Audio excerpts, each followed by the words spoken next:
Rais mstaafu Uhuru Kenyatta amekariri haja ya amani katika Jamhuri ya Kidemokrasia ya Kongo na eneo la Maziwa Makuu kwa jumla.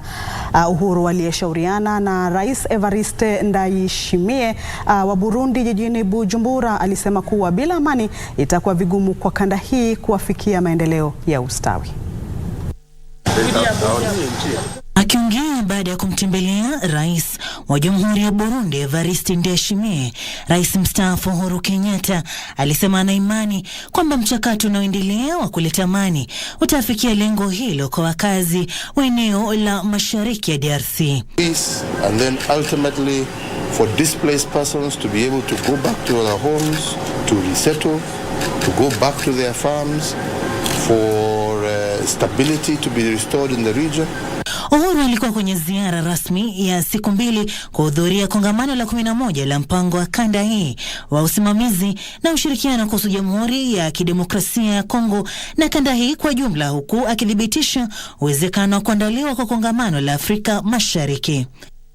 We were basically just going through the preparations of the possible upcoming East African Summit, so that we can see how we can take forward some of the issues that were deliberated upon yesterday, all aimed at bringing peace to the people of Congo, especially the eastern part of the DRC. Rais mstaafu aliwasilisha ripoti yake kwa marais kuhusu ufanisi na mapendekezo kuhusu hatua zijazo muhimu za mchakato wa kuleta amani unaongozwa na Kenya. Wakati wa kikao cha faragha, alikariri haja ya amani na udhabiti katika kanda hii. It's not only going to be in Congo's favor, it is going to be in favor of the entire region, so that people can trade with one another, people can move goods and services. This is the way to bring development and prosperity to the entire region. But that is not possible without peace.